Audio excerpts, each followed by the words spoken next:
Bienvenue sur DMG TV, les histoires mystiques. Tu es nouveau sur la page, n'oublie pas de t'abonner, de laisser un commentaire, de liker, de partager. Tu vas raconter une histoire, tu envoies ta demande ici en direct. Et tu vas pouvoir monter, nous raconter ton histoire. S'il te plaît, quand tu montes, évite de tirer de long en large, va droit au but. Évite de mentionner le nom des gens. Tout ce qui peut faire être identifié, évite de mentionner ça. Ton nom, le nom de celui dont tu racontes l'histoire.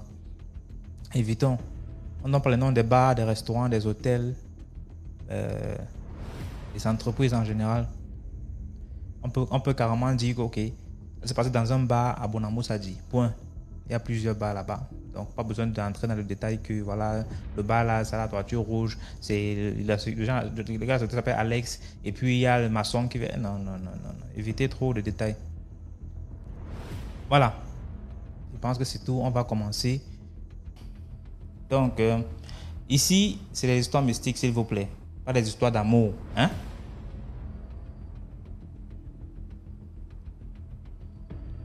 On va commencer. Bonsoir, Mylène. Bonsoir DMG. Je suis encore en train de rire par rapport au jeu mystique. Bonsoir DMG, ça fait un plaisir, un très grand plaisir de te revoir là. Bonsoir, bonjour, bon après-midi, selon le fuseau horaire de tout un chacun. Alors, ce soir, j'ai deux petites histoires. Vous savez, mes histoires, elles ne sont pas longues. 70 DMG m'a manqué, donc j'ai le stock. Alors, la première histoire, bon, je vais pas donner un titre, hein. C'est l'histoire d'une femme qui avait un chantier. Je ne sais pas comment ça se passe dans d'autres pays en Afrique, mais ici, je suis camerounaise, donc au Cameroun, quand vous avez un chantier, il y a des gens qui vous approchent, ils vous disent que bon, nous on va garder le chantier et vous nous laissez habiter là, on va sécuriser parce que parfois vous pouvez construire votre maison et les gens viennent par exemple voler des portes, voler des matériaux. Donc beaucoup de gens font souvent ça, ils confient leur chantier pendant que le chantier est en construction, ils laissent des gens vivre. En général, ce sont les gens du nord. Donc, alors c'est l'histoire d'une dame qui avait son chantier, elle a été approchée par une famille nordiste. Je ne suis pas en train de voilà, comme on le dit, non, c'est juste pour dire. Elle a été abordée par cette famille et voilà, la dame a dit, ok, il n'y a pas de souci, vous pouvez rester dans mon chantier, mais en contrepartie, vous devez soit surveiller le chantier, enlever les herbes. La famille a dit, non, il n'y a pas de souci, nous sommes là pour ça. Quelque temps après, la dame n'arrivait pas à finir son chantier. Elle avait des difficultés, elle ne se souciait même plus de ce chantier pendant des années, plus d'une dizaine d'années, hein, jusqu'à ce que la dame décède. Et c'est quand elle décède, dans ses papiers, on se rend compte qu'effectivement la dame avait un chantier à tel endroit. Quand on y va, on se rend compte qu'il y a des gens qui habitent là depuis des années. Vous savez, dans chaque famille, il y a toujours quelqu'un qui cherche, quelqu'un de gros curieux. La dame avait été envoûtée pour qu'elle oublie ce chantier par cette famille. Beaucoup de gens vivent ça. Vous qui avez les chantiers en construction là, les gens vous approchent. Dans ton propre chantier, ton propre terrain, tes propres matériaux, on t'envoûte, tu oublies ton chantier et eux, ils s'accaparent de ton chantier. Donc, faites très attention. C'est ma première petite histoire. Alors, si DMG me le permet, bien sûr, pour la deuxième histoire. La deuxième histoire, j'ai donné pour titre « À malin, il y a plus malin ». Alors, c'est l'histoire d'une jeune fille, on va la prénommer Viviane. Viviane, c'était une jeune fille belle, elle avait tous les atouts, tout ce qu'il faut là où il faut, mais Viviane voulait toujours plus. Et elle est allée voir un marabout pour que, voilà, le marabout fasse en sorte qu'elle ait de l'attirance, voilà, qu'elle ait plus de succès. Elle avait déjà du succès auprès des hommes, mais elle voulait avoir plus de succès. Et voilà, elle est allée chez le marabout, elle a fait tout ce qu'elle pouvait faire et tout. Sauf que quelques temps après, la belle Viviane est tombée amoureuse du marabout. Pendant plusieurs années, elle sortait avec le marabout. C'est en allant accompagner une connaissance dans une croisade spirituelle que lors de la prière, Viviane tombe. Viviane, on se rend compte que la belle Viviane est envoûtée par le marabout. Pendant des années, ça a été des années parce que le marabout disait « Je ne la laisse pas, c'est ma femme ». Tous les hommes qui venaient auprès de Viviane, ils chassaient, ils possédaient Viviane. Viviane ne pouvait pas accoucher, Viviane ne pouvait pas avoir de relations stables. Ça a été un combat pendant des années et des années. Donc, comme j'ai dit pour le tic, à malin, il n'y a plus malin. Elle voulait aller se laver pour qu'on donne plus d'argent. Elle s'est retrouvée attachée et c'est ça que beaucoup de femmes vivent. Elles vont faire des couches chez des marabouts et elles se retrouvent elles-mêmes attachées chez les marabouts. Donc, soyez prudents, faites attention, soyez vigilants. Vous qui avez des chantiers, comme je l'ai dit plus haut, faites très, très, très attention. Beaucoup de gens vont se reconnaître dans ces histoires de chantier. Parfois, vous voyez des chantiers abandonnés. Ce n'est pas que le propriétaire n'a pas l'argent. Il a juste, voilà, on a fait des trucs qu'il a oubliés. Donc, voilà, c'était ma petite contribution de ce soir et ça fait un plaisir de voir cette émission grandir. Ça fait plaisir de revoir DMG et voilà, je suis dans les commentaires. Merci. Bonne soirée à Merci tout le beaucoup, monde. Mylène. Merci beaucoup pour les deux histoires. Je t'en prie, DMG. Ouais, salut JMJ, j'espère que tu vas bien et que tes JMJ followers vont aussi bien. Bon, là, je reviens avec une histoire. Cette histoire m'a été racontée par mon père. En fait, c'est un monsieur. Le type il était très démuni. Je peux pas dire très pauvre, très riche, mais il n'avait pas en fait. Il n'avait pas. Et tellement pour lui, sa situation financière était énervante qu'il a dû passer par des voies mystiques pour avoir de l'argent. En fait, le monsieur, dans sa quête d'argent, est allé chez un marabout. Le marabout lui a proposé de faire un pacte avec une sirène, avec une reine des eaux. Le marabout lui a dit qu'il n'y a pas d'inconvénient à ça. La reine des eaux, elle te donne ce que tu veux, tu as tout ce que tu veux et tout. Le monsieur, lui, tant que ça donne de l'argent, non, c'est bon. Tant qu'il y a de l'argent dedans, c'est bon. Il est parti. Ils ont fait les achats. Ils ont acheté du sel, du riz, de l'huile et tout, et tout, et tout, et tout, et tout. Le monsieur lui a dit que bon, on va aller au bord de l'eau. Puisque c'était ici à Douala. On va aller au bord de l'eau et on va faire des incantations. On va donner tes offrandes. Ils sont partis au bord de l'eau. C'était peut-être aux environs de 22h, 23h. Ils ont fait des incantations, Ils ont donné des offrandes du monsieur, le riz, le sel, en fait, tout ce qu'il avait amené, quoi. Il y a une femme qui est sortie de l'eau. Elle est vraiment sortie de l'eau. Elle a dit au monsieur que qu'est-ce que tu veux? Le monsieur lui a dit que lui, il veut beaucoup d'argent. Il veut de l'argent. Il veut le pouvoir. En fait, il veut tout. La femme lui a dit que l'argent, on ne se couche pas, on dort, l'argent apparaît. Non, ça ne se passe pas comme ça. Je peux t'ouvrir les portes de l'emploi. En fait, tout ce que tu vas faire, tu vas émerger. Dans tout ce que tu feras, tu émergeras. Même si tu lances le commerce de quoi, ça va donner. Le monsieur a dit qu'il n'y a pas de souci et tout. Mais elle lui a dit que il faudrait que les deux se marient. Il a dit qu'il n'y a pas de souci. Vu d'abord que c'était une femme des eaux, elle était très belle et tout et tout. Elle a dit qu'on va se marier. Et comment on va se marier là?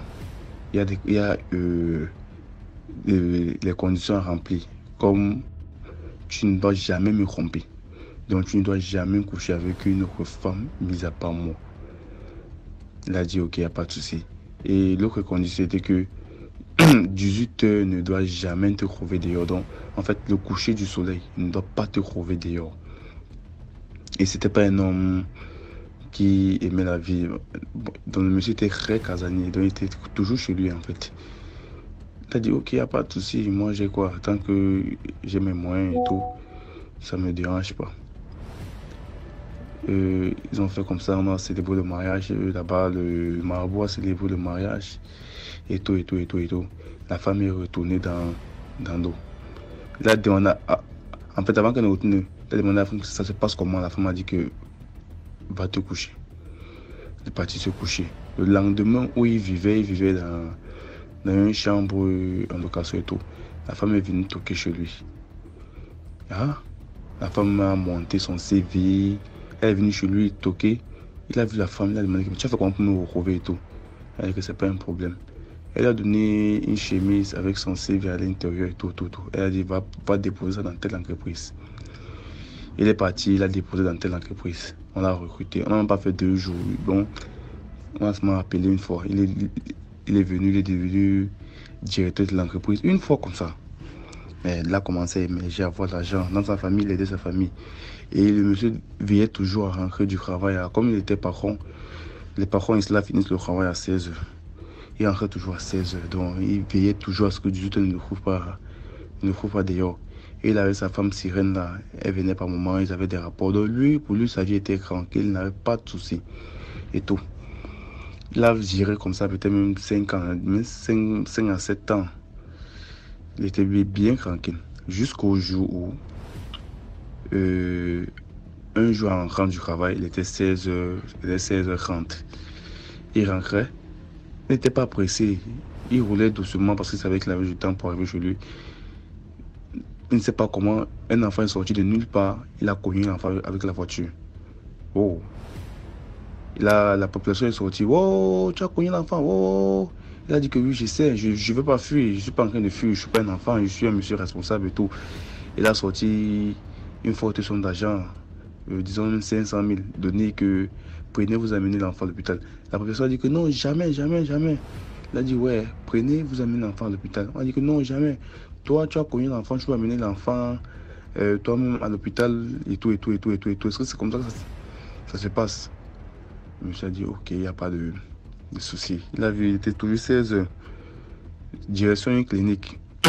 Nous sommes dirigés vers une clinique. Arrivé là-bas, ça a commencé à perdre le temps avec les gens aux urgences et tout, et tout, et tout. Merde. Le monsieur fait qu'il regardait sa montre. Il dit à la maman de l'enfant que maman, voici 500 000, voici mon numéro de téléphone. Il dit à la maman appelle-moi, tu vois, la maman appelle. Son numéro, c'est vraiment son numéro. Il dit qu'appelle-moi, tu me dis ce qui se passe avec l'enfant et tout, et tout.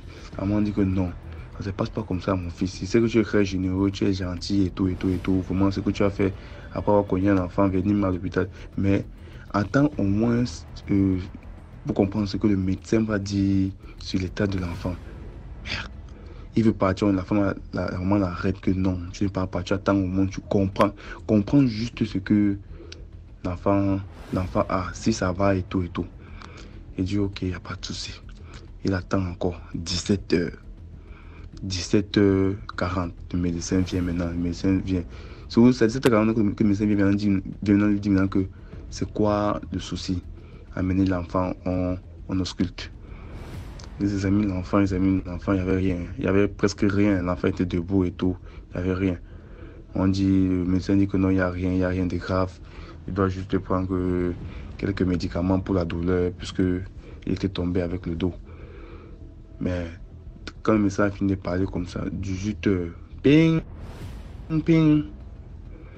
Le monsieur à ce moment, le monsieur a crié que merde. On lui dit c'est quoi? Il dit que non, rien. Il donne l'argent à un moment, il se tourne, il part. Il prend sa voiture, il rentre chez lui. Quand il arrive chez lui maintenant, sa femme, il lui dit sa femme, oui, elle était là. Elle lui dit que je t'avais donné les ultimatums, non, tu n'as pas rentré à 18h. Il a dit que non, donne-moi une seconde chance et tout. Elle a dit que moi, tu m'as demandé une seule chose, l'argent. Je t'ai donné l'argent une seule fois. Est-ce que je t'ai posé juste une condition. Je t'ai juste posé une condition aussi que tu avais remplie et tu ne l'as pas fait. Donc, désolé, tu n'as pas été bon comme ça. Le monsieur a commencé à supplier. Il n'y avait pas moyen. La femme est partie. Le palu a commencé à porter le monsieur. Il y a le palu qui rend un peu fou là, le palu cérébral. Quand la famille du monsieur est venue pour le voir, parce qu'il était là, il n'était pas marié, rien. Il a appelé ses frères et ses soeurs, ils sont venus.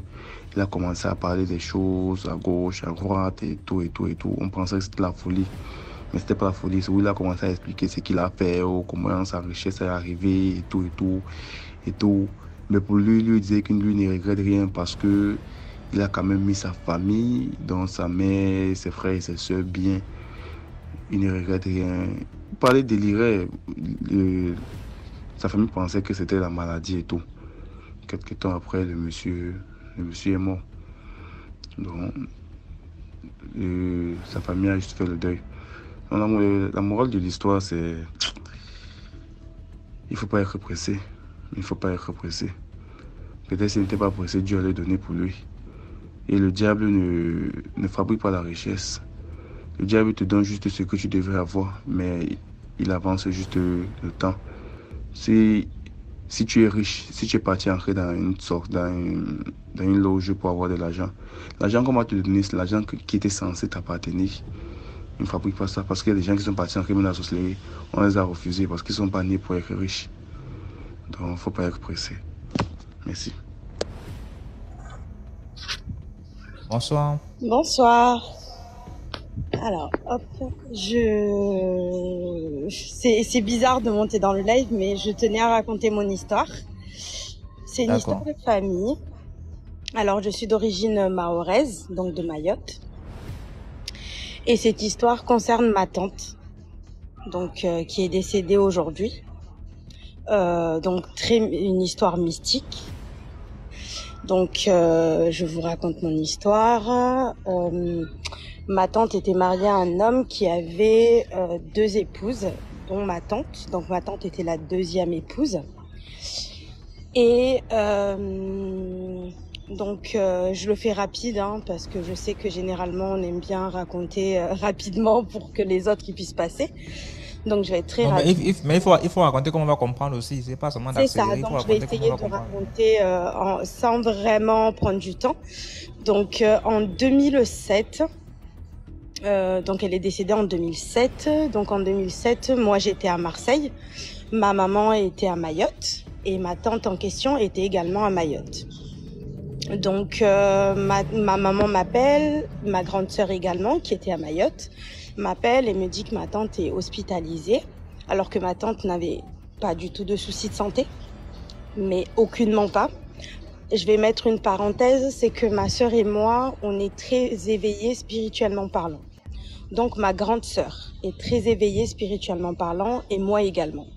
Donc ma grande sœur m'avait appelé quelques jours avant me disant qu'elle faisait des rêves bizarres, qu'elle avait peur puisque pour elle, elle avait l'impression qu'on allait perdre quelqu'un dans la famille. Entre parenthèses, mes grands-parents, donc mon grand-père et ma grand-mère maternelle, sont décédés la même date en 1 an d'intervalle.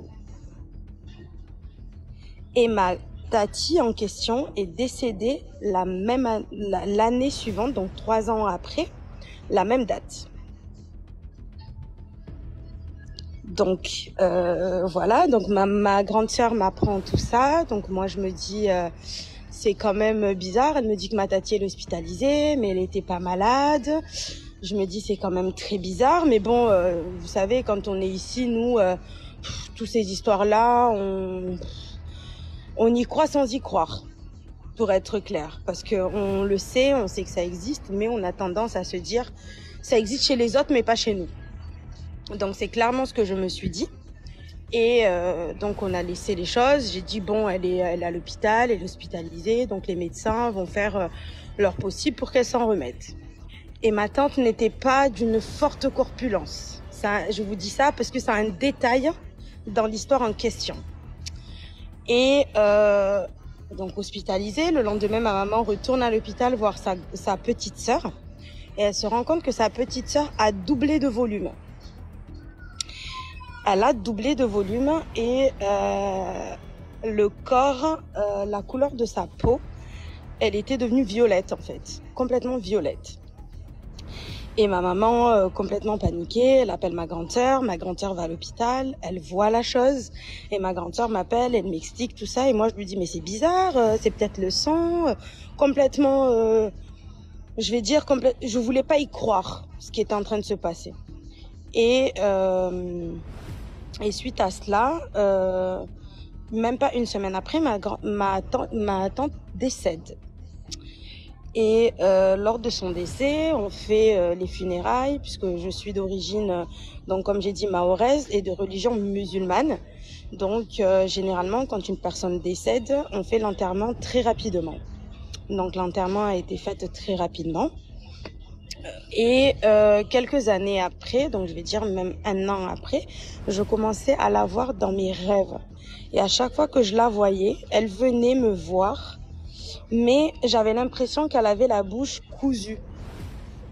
Je sais pas comment vous expliquer, mais vous savez, quand vous voyez des films d'horreur et que vous voyez ces gens avec la bouche cousue, moi je voyais complètement sa bouche cousue. Elle essayait de me chuchoter quelque chose, mais vu qu'elle avait la bouche cousue, je pouvais pas comprendre ce qu'elle me disait. Et à chaque fois, ces rêves-là se répétaient. J'ai appelé ma mère, je lui ai dit. J'ai appelé ma grande sœur, je lui ai dit. Ma mère me dit, je la vois également, mais c'est vrai qu'à chaque fois qu'elle essaye de me parler, je suis incapable de comprendre ce qu'elle me dit. Et moi, je lui dis, mais maman, c'est parce qu'elle a la bouche cousue. Et en fait, ça a une signification chez nous, c'est que quand on fait un travail sur quelqu'un, donc quand on va voir un marabout ou un charlatan, on l'appelle comme on veut, pour faire du mal à quelqu'un, les gens ont tendance à utiliser la terre, les ossements et les cheveux d'un mort. Et quand on utilise cela, cette personne en question n'arrive pas à parler puisqu'on a utilisé, pour sa mort, on a utilisé les ossements d'un mort. Donc sa bouche ne va pas s'ouvrir automatiquement, donc ce qui est logique. Donc on n'arrivait pas à entendre ce qu'elle nous disait et ma famille maternelle a fait des consultations. On leur a dit que ça venait certainement on va dire de la première femme de son mari. Mais au jour d'aujourd'hui, tout ça nous travaille encore puisque cette histoire n'est toujours pas finie, puisqu'on ne sait toujours pas la vraie vérité de cette histoire. Et au jour d'aujourd'hui, je ne sais toujours pas si ce que j'ai vu est réellement vrai ou pas, puisque j'y crois sans y croire et à la fois je sais ce que j'ai vu, donc c'est très compliqué. Donc aujourd'hui je partage mon histoire avec vous parce que je sais qu'il y a beaucoup de personnes qui peuvent certainement m'aider à comprendre les songes que je fais et à la fois je prie également, mais je vous avoue qu'avec tout ça j'ai du mal aujourd'hui à me positionner spirituellement parlant, donc que ça soit dans la religion ou pas, puisque j'ai beaucoup prié pour tout ça et aujourd'hui je ne sais toujours pas ce qu'elle a eu ma tante, et la voir tous les ans dans mes rêves sans comprendre ce qui lui est réellement arrivé, cette mort qui lui est arrivée soudainement comme ça, elle a laissé quand même des orphelines derrière elle, des enfants qui avaient même pas 3 ans derrière elle. Il y avait un papa, mais bon, on sait tous qu'avec une femme à côté, c'est difficile d'élever un autre enfant qui n'est pas le sien. Donc aujourd'hui, c'est compliqué d'avoir des cousins et des cousines complètement orphelins et qui ne savent pas du tout ce qui est arrivé à leur maman et qui sont encore dans le questionnement, et nous, la même chose. Donc aujourd'hui, je partage mon histoire avec vous en espérant que quelqu'un peut m'aider, en espérant également que, et tout ça pour dire aussi aux gens, qu'être coépouse, quand on le fait par choix et quand on choisit bien la deuxième femme, quand l'homme choisit bien sa deuxième femme et que la première femme, parce que tout est une question aussi de l'acceptation de la première femme, accepte, ça peut très bien fonctionner, mais n'oublions pas que nous sommes des femmes et il n'y a pas plus diablesse qu'une femme. Quand on a envie de faire du mal, on fait du mal à quelqu'un. Même le diable s'assoit comme ça pour nous demander pour nous demander des conseils pour faire du mal à autrui. Tout ça pour dire qu'on est mauvaise. Et aujourd'hui, ma tati a perdu la vie certainement parce qu'elle a accepté d'être une deuxième femme. Et j'ai des cousins et des cousines qui sont là, aérés comme ça. Dieu merci, ils ont réussi leur vie. Il y en a qui sont mariés, il y en a qui vont certainement bientôt se marier. Mais ça fait de la peine. Et mon conseil, c'est de dire aux femmes et aux hommes de bien faire attention à qui on décide de faire entrer dans la vie, dans leur vie et dans la vie de leurs enfants. Parce que c'est très compliqué. Les retombées derrière sont très, très, très compliquées pour les enfants et pour nous autres et pour la famille. Donc voilà. Donc si quelqu'un peut m'aider à comprendre mes songes, à voir plus clair, je suis preneuse. Mon TikTok est là. N'hésitez pas à m'écrire. Et bon courage à la famille DMG. Et je suis là, je vous suis depuis maintenant bientôt 1 an et je suis ravie de participer aujourd'hui. Et j'ai encore plein d'histoires, je remonterai une prochaine fois pour vous raconter ou peut-être plus tard s'il y a de la place. Voilà, bonne soirée à vous. Merci beaucoup, Mams. Merci. Merci, j'espère que dans le commentaire, tu auras ta solution aussi. Il n'y a pas de souci, merci. Lady, bonsoir. Évangéliste, bonsoir. Bonsoir DMG, comment vas-tu? Très bien, merci. Et toi-même? Non, je suis en forme. C'est vrai que je suis un peu fatigué, mais ça va. D'accord. Alors, je vais partager une courte histoire avec l'auditoire. C'est une histoire mystique. On peut l'intituler Un rêve devenu réalité. Donc, dans ma tendre jeunesse, on va dire aux environs de 20 ans, j'avais fait un rêve.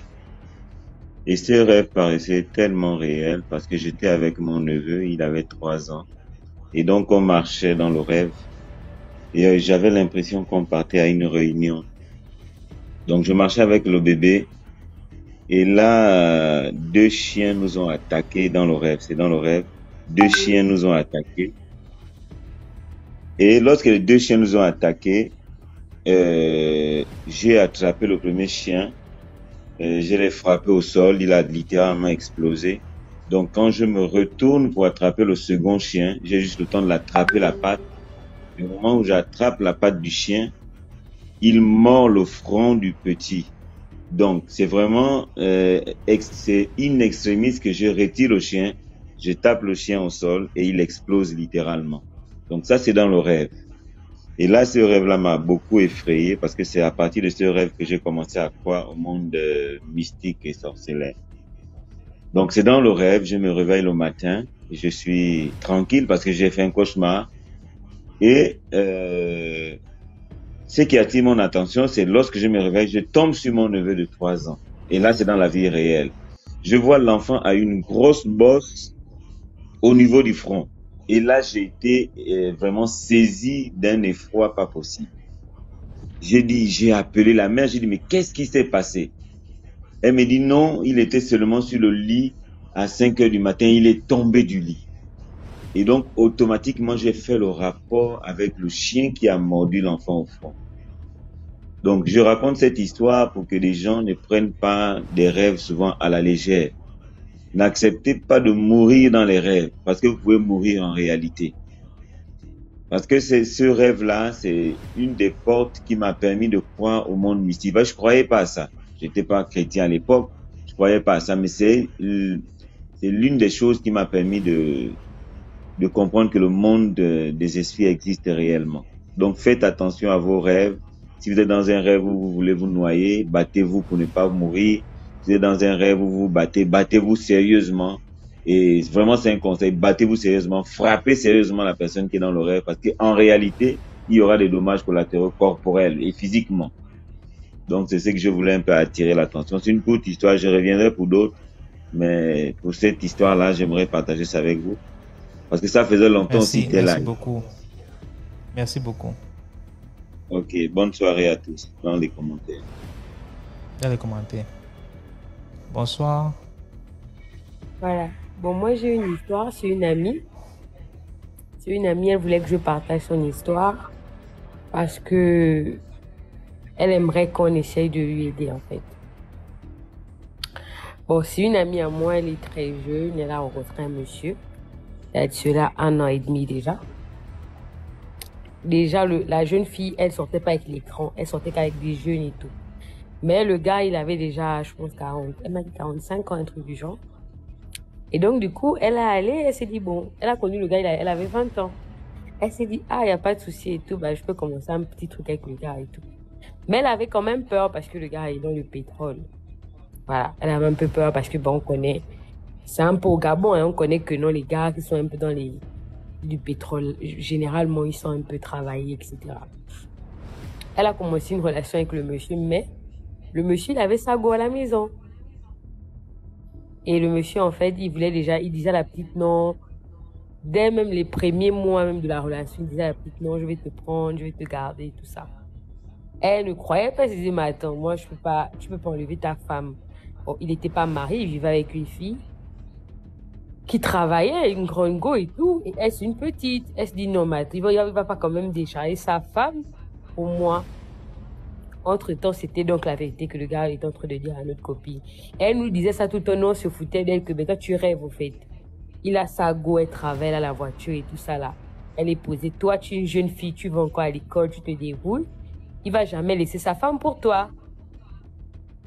Et c'est comme ça qu'après, je pense 5 ou 6 mois, le gars avait contacté une autre de nos copines pour essayer de convaincre notre copine là d'aller dans sa maison et tout ça, et qui va venir voir les parents et tout. Et c'est comme ça que l'autre lui a convaincu que, si le gars te dit de rentrer chez lui et tout, et qu'il s'est séparé de son autre go, vas-y, tu ne perds rien, tu peux faire tes économies, nous sommes des jeunes filles, on a aussi un peu les longs. C'est comme ça que la petite a dit, ok. Elle est partie chez le gars, restée chez le gars. Quand elle n'est pas restée chez le gars et tout, elle a fait 3 mois. Mais en restant chez le gars, il paraît qu'elle faisait des mauvais songes, elle dormait pas bien la nuit, elle faisait des rêves bizarres, des cauchemars où elle se battait avec la famille du gars, des trucs bizarres en fait. Et c'est comme ça qu'après, le gars lui avait fait partir. Elle est allée voir un homme de Dieu pour expliquer ça à l'homme de Dieu. L'homme de Dieu lui avait dit que non. En fait, le gars, il est dans les mauvaises choses. Et s'il est avec toi, c'est pour ton étoile et tout ça, la machin.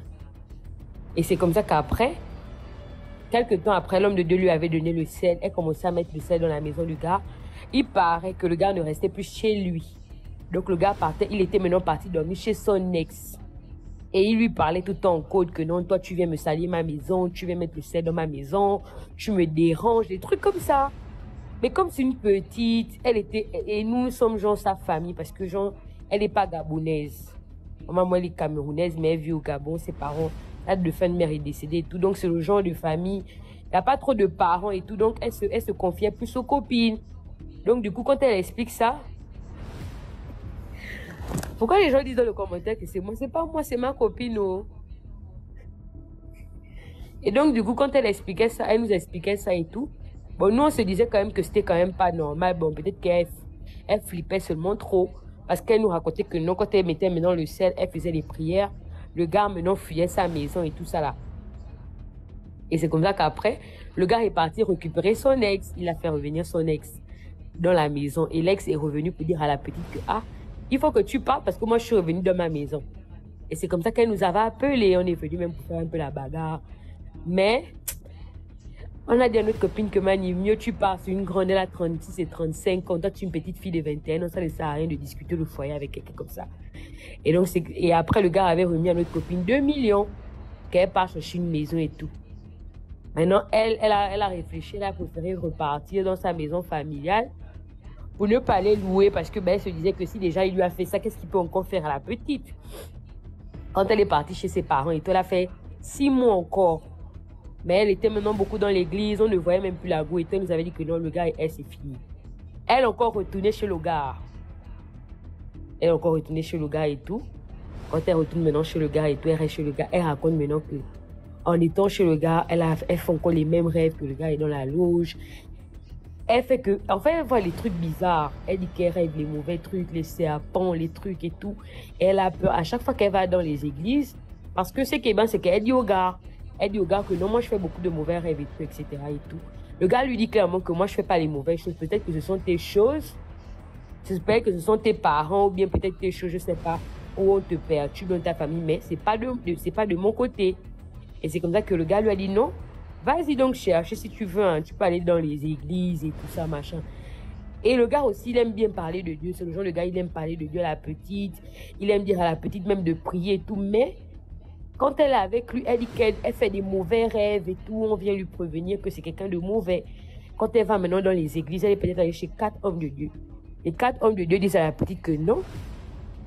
Ton gars là, c'est un franc-maçon. Il fait les mauvaises choses. Il t'a pris parce que ton étoile et tout l'aide à travailler, etc. Elle pense que c'est tout la blague. Elle part maintenant chez une voyante avec une autre de nos copines. Quand elles partent là-bas, elles ont payé la consultation. Là-bas, la voyante lui dit que non, le gars est bien, il a le gain, machin, reste et tout et tout. Elles sont que, elle reste encore. Maintenant, tout dernièrement, le gars lui avait dit que, moi, je n'ai eu que 2 enfants dans ma jeunesse. Mais depuis que je travaille dans le pétrole, j'ai pas encore fait d'enfants. J'ai l'impression qu'il y a un problème dans ma famille et tout. Et la go nous dit que ça fait 3 ans, ça fait 3 ans qu'elle est avec le gars. Elle n'a jamais eu de retard du gars.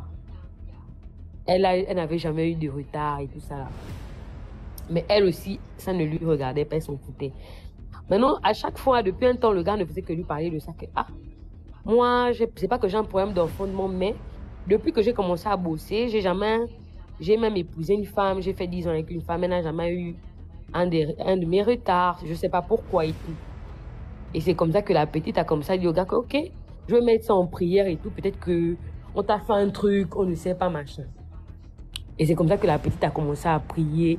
Elle priait maintenant pour l'enfantement et tout ça. Elle est tombée enceinte. Mais avant qu'elle ne tombe enceinte, elle nous raconte qu'elle dormait dans la chambre parce qu'elle était dans elle avait fait un jeûne.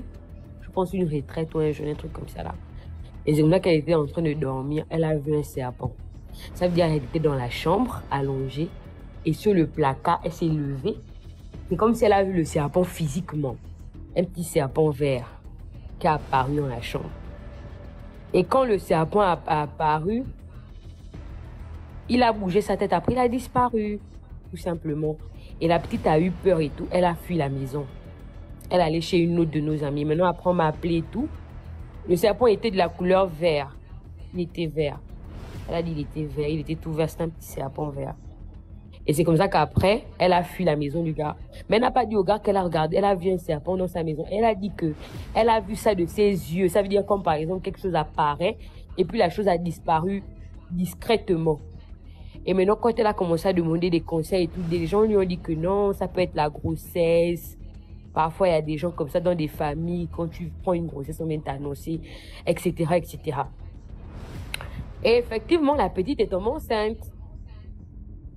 Elle est tombée enceinte.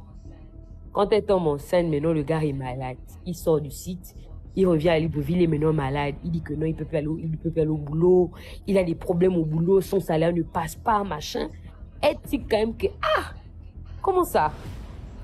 C'est comme ça qu'elle va encore maintenant voir une autre. Parce que nous, on a une copine en commun, nous. Elle est beaucoup dans le traditionnaliste, en fait. C'est comme ça que nous sommes toutes allées avec elle le jour-là. Nous sommes partis à sa consultation et tout. C'est comme ça que ce qu'on lui a dit là-bas, c'est ça la même qui me choque. Et c'est à cause de ça que je viens faire le témoignage. Nous sommes arrivés là-bas, le monsieur a dit à notre copine et tout, que non, en fait, le gars avec qui tu es là, il t'a fait les médicaments, il t'a fétiché, il est avec toi pour ton étoile et tout ça, machin. Et que normalement, tu ne devais pas tomber enceinte parce que normalement, depuis que tu es avec lui, c'est lui qui prenait les grossesses. Et tout ça là. Vu qu'il a eu il s'est marié, le gars il s'est marié. Il paraît qu'il s'est marié pendant 10 ans.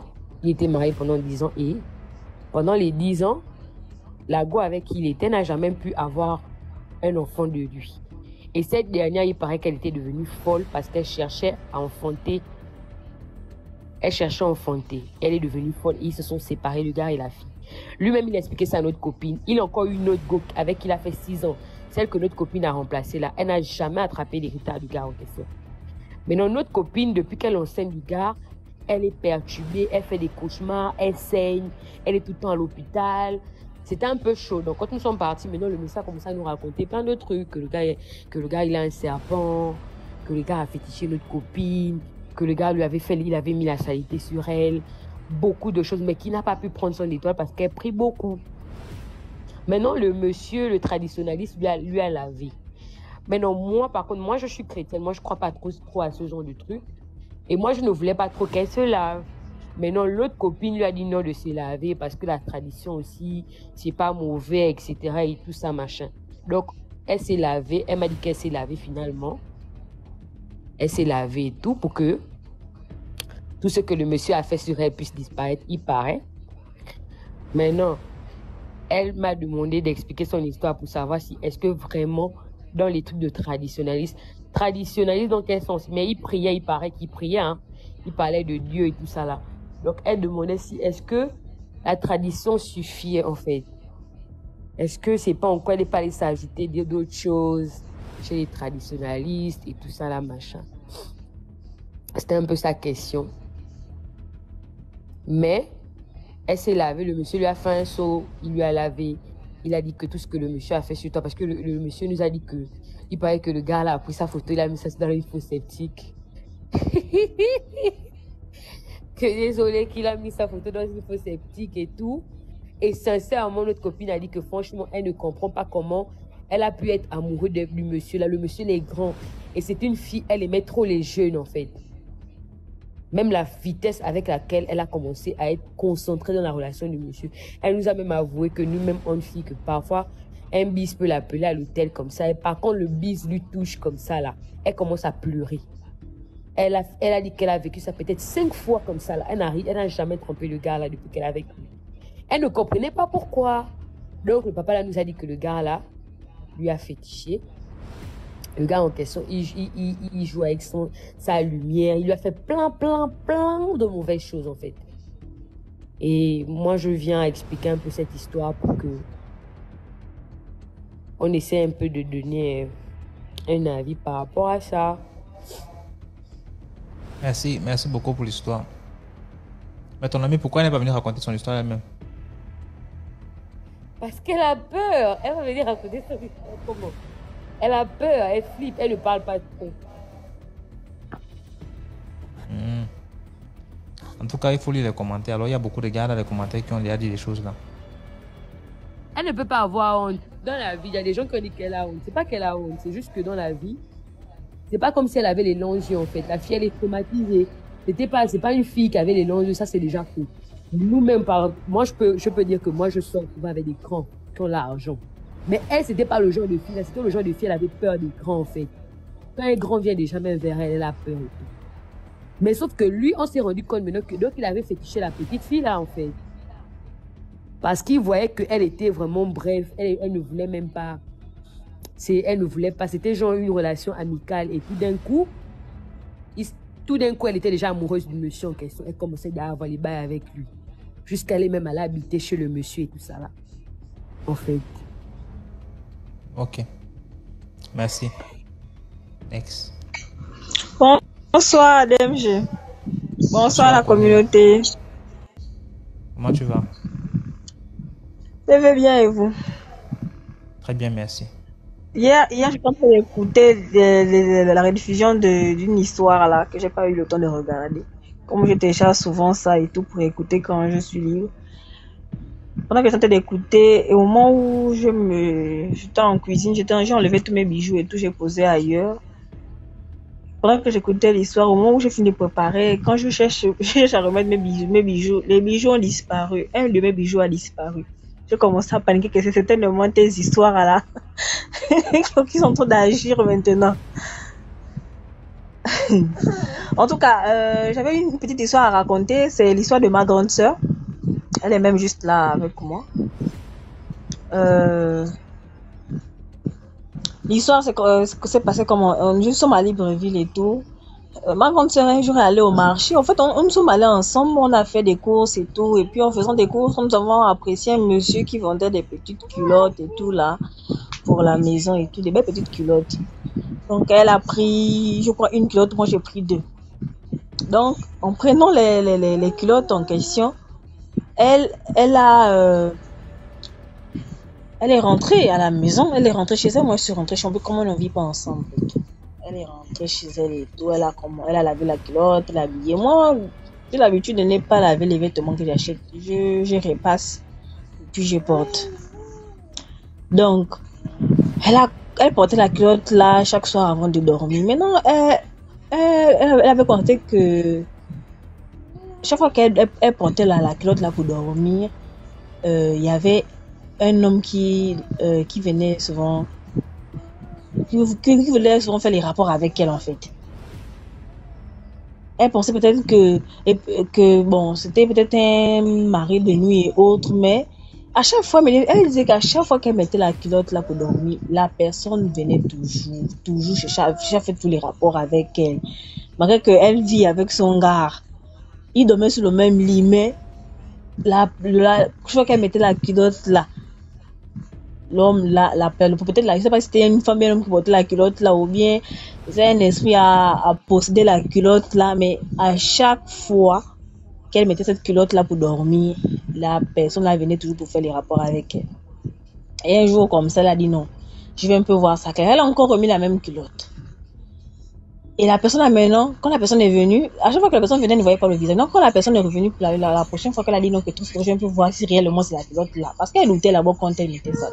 Quand elle a mis la culotte, la personne a maintenant pris le visage de son gars. Donc le mari de nuit là est fort quoi. Donc, il a maintenant pris le visage de son gars qui dort avec elle pour pouvoir faire les rapports. Mon Dieu. Donc, c'était un peu ça ma petite histoire, que avant d'acheter, de porter des vêtements, c'est souvent important de prier pour le vêtement en question, parce qu'on ne sait pas qui a porté ça. On sait bien que les vêtements qu'on achète partout là, un peu partout, Mutuki et tout à terre là, ce sont des vêtements qui ont déjà été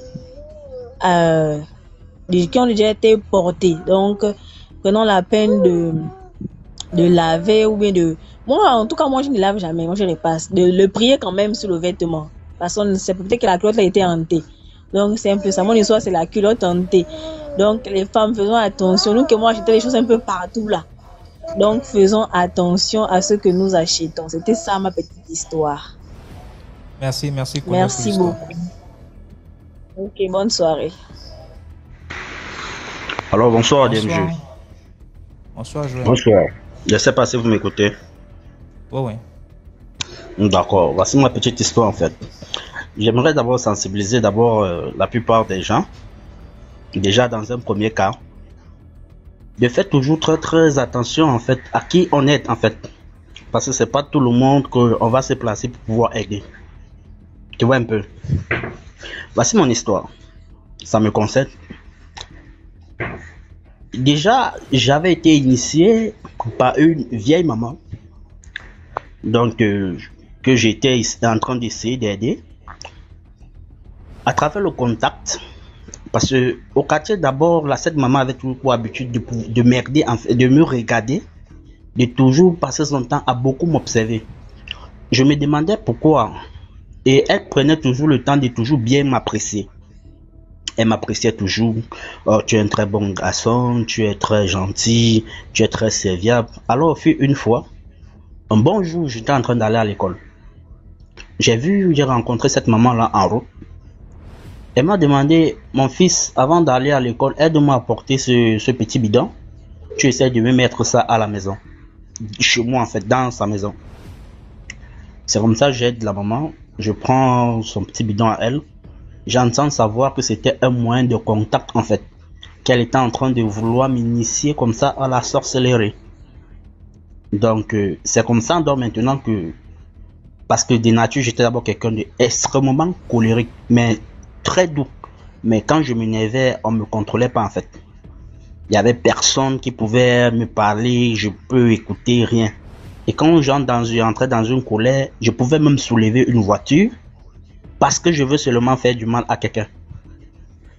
Cette maman-là, avec vu ça en moi, elle a dit, celui-ci, on peut bien l'utiliser dans la sorcellerie parce qu'il est téméraire en fait. Et moi, j'avais pas peur du danger. J'étais quelqu'un vraiment, donc je ne sais pas en fait. Pour ceux qui me connaissent savent que j'ai un cœur que moi je ne connaissais pas tolérer en fait quelque chose. Tu me fais quelque chose là, je te rends coup pour coup. C'est comme ça dans la première semaine, je fais d'abord des cauchemars, des rêves bizarres. Je me retrouve dans des milieux vraiment, je sais pas, lugubres, qui fait vraiment très très peur. La première semaine, ça me faisait d'abord peur. Deuxième semaine, je m'habituais au rêve là. Et c'est pendant cette deuxième semaine là que j'ai commencé à prendre conscience que je faisais des déplacements astraux. La deuxième semaine. Ça faisait que des fois, quand je suis en train de dormir, 2 heures, j'ai toujours l'impression que ma montre s'est arrêtée. Brusquement, je vais me réveiller, je vais voir la montre ne donne plus. C'est comme ça, donc maintenant, je voyais déjà dans le monde spirituel déjà. À cette étape, je voyais dans le monde spirituel. Je suis quitté du stade des rêves et je pouvais déjà voir et je pouvais déjà percevoir en fait les sons qui proviennent du monde spirituel. C'est comme ça, des fois, ma serviette va me naguer. Comme j'avais un armoire là, je vais poser la serviette là-dessus. Je vais voir la serviette en train de voler. Bon, déjà que j'étais déjà un peu habitué, je voyais ça déjà un peu normal, mais je ne parlais à personne. C'est donc comme ça que cette maman-là venait, elle me prenait dans la chambre. Des fois, je me retrouvais en train de sortir vers la morgue Bonassama en fait. L'hôpital Bonassama, quand des fois elle venait et qu'on voulait faire peut-être des voyages astro, on atterrissait d'abord à l'hôpital Bonassama à minuit pile. Et puis, il y aura certaines personnes qui vont venir se rejoindre au groupe, en fait, et on va se déplacer. Et là-bas, on se déplaçait par, donc, je sais pas, la vitesse de la lumière, en fait, la vitesse de son. Il suffit si tu fermes des yeux et tu penses à un endroit et vous êtes déjà arrivé. Juste en fermant des yeux. C'est donc comme ça que cette maman-ci, elle allait, et j'étais le seul garçon, en fait, dans une confrérie des femmes. Donc ça faisait, pour entrer là où on faisait des réunions, c'était dans une pièce où il n'y avait pas de porte, il n'y avait pas de fenêtre. On traversait le mur. Et cette maman-là, on avait traversé le mur, j'étais arrivé dans cette réunion-là, j'avais vu, on avait mis quelqu'un, bon, je vais pas trop entrer dans les détails, il y avait un monsieur, je vais pas prononcer le nom, au-dessus d'une table, qu'on était en train de manger. Donc, elle vient, elle me présente, j'étais le seul garçon, tellement j'étais téméraire que elle m'a mis à sa droite. Elle avait deux filles, ses filles à elle, qu'elle avait aussi initiées, que je les voyais en journée, mais je ne savais pas que la nuit, c'est comme ça, elle mangeait déjà. C'est comme ça alors que des fois je faisais des couches de nuit avec elle, j'étais devenu comme son mari spirituel, et aussi ça faisait donc maintenant je n'étais plus humain. Ce jour-là, j'avais goûté du sang humain et de la chair fraîche. Je n'avais pas trop de cœur de manger, mais elle a pris un petit bol, elle a fait le bol apparaître. Elle a découpé certains petits morceaux là, recueilli le sang, transformé ça en viande, me donner pour que je puisse manger en fait. Donc déjà préparé. C'est comme ça que ma nature humaine a changé complètement. À ce stade-ci, je ne côtoyais plus des gens. J'étais toujours seul, j'aimais l'obscurité. Je ne me mélangeais pas aux gens, j'étais devenu bizarre. Et ça faisait que quand je restais à côté de quelqu'un, l'énergie dont je dégageais, ça donne toujours la chair de poule aux gens. Donc ça fait que les gens avaient toujours trop peur de moi. Et ce jour de l'initiation m'avait donné un esprit. Bon, tous ceux qui sont spirituels, ils comprennent et ils savent déjà de quoi je parle en fait. Jusqu'au jour où cette maman avait décidé que je dois tuer au moins 7 personnes dans ma famille. 7 personnes. 7. Et j'avais posé mon choix sur ma tante. Et je vais pas dire le nom, en fait, je vais taire le nom. Et tous ses enfants, parce qu'ils aimaient toujours montrer qu'ils étaient méchants. Et ils pensaient qu'ils étaient méchants. Mais moi, je les avais dit un jour, moi, je vais vous montrer que la méchanceté existe. Que vous pensez que vous êtes méchant, il y a plus méchant que vous. J'étais arrivé à un point où je voulais que le diable puisse s'incarner directement dans ma personne, en fait. Donc, ça faisait que je faisais des trucs vraiment très, très horribles. Je vais pas dire ça ici, parce que il y a des choses qu'on ne dit pas partout comme ça, en fait. C'est donc comme ça. J'avais bien mis mon choix sur la première fille. Je voulais tuer tous ses enfants. Et elle, je l'ai fait mourir en dernière position. Et j'avais déjà dressé une liste là-bas. Et j'avais déjà donné les noms. C'est moi-même qui avais écrit les noms, en fait, là-bas. La première fille, elle était à l'université. Des fois, elle arrive à l'école. Quand on a envoyé des petits enfants, là, les chasseurs. Parce qu'il y a les pisteurs, il y a les chasseurs. Je vais pas donner les grades. Ils avaient égorgé une tête de chèvre. Aller prendre le sang. Frotter sur sa place et laisser la tête de chèvre là-bas à l'université, dans sa salle de classe. Elle est arrivée, elle a vu ça. Elle est rentrée, elle a parlé à sa maman, ils ont fait semblant de prier et tout allait bien. Un autre jour, il y a un fou en route, elle était en train de marcher. Un fou l'approche. Le fou dit ceci, vous avez énervé quelqu'un dans votre famille qui est très puissant. Il a dit, il va vous tuer, vous tous. Le fou. Elle est restée. Le fou était devenu, bon, je sais pas, je connais pas comment le fou était devenu conscient au point où il allait l'approcher pour parler. Je sais pas si c'est Dieu qui avait utilisé ce fou-là, ce jour-là.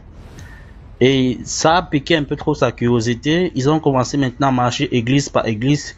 Malheureusement, quand ils entraient dans les églises, on avait fait quelque chose qu'on avait bloqué pour empêcher que les gens ne puissent en fait la voir, en fait. Tu vois un peu, ne puissent voir en fait l'origine en fait du mal. C'est comme ça que j'étais devenu roi dans ma famille.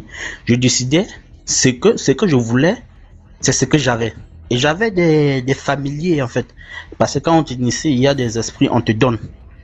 Et c'est ça, quand tu as ça, ça fait que tu changes en fait ta nature humaine. Tu as maintenant un cœur de pierre. Tu ne connais plus la pitié. Tu ne connais plus ce qu'on dit pitié. Tu ne connais plus ça. Tu deviens méchant. Donc la méchanceté, c'est quand tu es toi la méchanceté.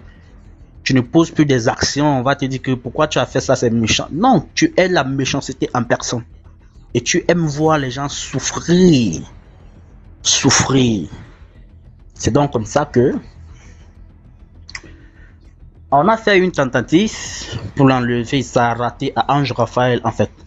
Tentative d'accident, elle a fait l'accident, Dieu était avec elle, Dieu l'avait sauvée. On avait mis un piège là, elle est venue sur celui qui la conduisait là. Elle est arrivée, bang, il est tombé sur ça, mais elle a juste eu une gratinure au pied, elle avait cassé le pied, mais c'était pas trop grave en fait au point de casser l'os, mais elle avait quand même des blessures sur elle. On a dit qu'est-ce qui se passe en fait. Et donc à un stade, non, mais ils ont commencé à marcher dans les églises, elle ne trouvait pas de solution. Jusqu'au point où un jour, on était en réunion familiale, ils ont dit quelque chose qui m'avait énervé. Ils avaient insulté ma grand-mère en fait. Je me suis placé en plein réunion familiale, je les ai dit ceci, que moi, je vais tous vous tuer dans cette famille et je ne blague pas. Vous savez que je suis d'abord quelqu'un que, quand je dis ma chose, je fais. Et c'est là où maintenant, ce jour-là, dans la colère, j'ai dit à ma soeur là et à ma tante là, je vais tous vous tuer. Je vais te tuer, je vais tuer tous tes enfants et toi je vais te tuer en dernière position. Tu vas voir tous tes enfants mourir et dans cette extrême souffrance là, toi je vais te prendre en dernière position. C'est là où on maintenant la peur s'est inspirée maintenant, s'est saisie en fait de tout le monde. Ça faisait que quand je m'asseyais à la maison, on ne m'approchait pas. Quand je disais quelque chose, on faisait seulement. En fait, c'est donc comme ça que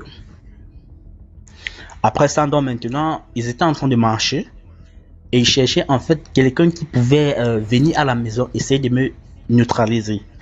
Mais ils ne trouvaient pas. Et dans ce cas-là, donc maintenant, je bloquais toutes les gens à la maison. Les chances, je bloquais. La réussite, je bloquais. En fait, je bloquais tout.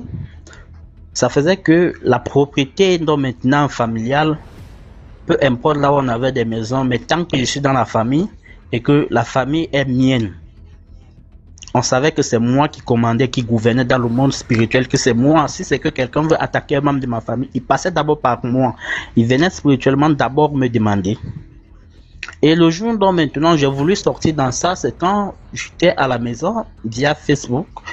Il y a un grand maître au Nigeria qui avait dit qu'il voulait m'aider en fait. Donc, il avait vu ma photo sur Facebook, il m'a dit, il me voit comme quelqu'un d'extrêmement compliqué. Il veut m'aider à avoir encore un niveau encore plus élevé en fait. Chose avait accepté. Il m'avait posé des conditions, il m'a donné des rituels à faire, chose que je ne pouvais pas parce qu'il me manquait quelque chose en fait. C'était trouver une grand-mère qui venait juste de mourir. Il n'y a pas encore de cela une semaine, donc elle venait fraîchement de mourir, qu'on avait enterré fraîchement en fait. Il devait prendre un peu de la terre sur sa tombe. Et je n'avais pas trouvé ça en fait. Et je ne connaissais même pas comment est-ce que je vais trouver ça. Il a apparu chez moi. Ça m'a réveillé parce que quand tu fais un déplacement astral, il y a ces esprits-là qui sont avec toi, qui entrent dans ton corps pour permettre à ton corps de vivre. Sinon, tu vas mourir parce que quand l'esprit sort du corps, l'âme est liée directement à l'esprit en fait. Donc, l'âme, quand l'esprit sort du corps, ça sort avec l'âme parce que l'âme est liée à l'esprit. C'est donc comme ça, il y a un esprit qui va entrer dans ton corps et ça va faire maintenant que tu puisses vivre normalement, mais il ne peut pas faire en fait les déplacements, il ne peut pas bouger tout ça. Mais ceux qui sont plus avancés un peu comme dans les loges, ceux-là ils n'ont pas besoin qu'un esprit vienne entrer dans leur corps parce que eux ils sortent à part le troisième œil en fait. Donc au niveau du fond là, la 10e porte, c'est par là-bas ils sortent. Mais par contre un sorcier il sort par le ventre. Donc ça fait que pour le sorcier est un peu trop compliqué en fait par rapport à quelqu'un qui fait partie des loges. Donc voilà. Bon, désolé si j'entre dans les détails. C'est donc comme ça que ils ont réussi à chercher ce qu'ils ont trouvé mine ici, qui maîtrisait en fait le domaine un peu spirituel. Donc ils avaient invité cette maman là à la maison. Ils me disent non, on a une tante là qui est venue à la maison, elle veut te voir, elle veut te rencontrer, et tout ça, tout ça. Ils disent cette tante là, quand elle est venue, c'était même pas ma tante, mais ils disent une tante. C'est comme ça j'entre à la maison. Je viens rendre visite comme d'habitude. Quand j'entre à la maison, je ne pouvais plus sortir. Je savais pas ce qui bloquait que je puisse sortir, mais je ne pouvais plus sortir. Cette nuit-là, cette tante-là a bloqué toutes les portes, en fait, que le monde spirituel utilisait pour me contacter.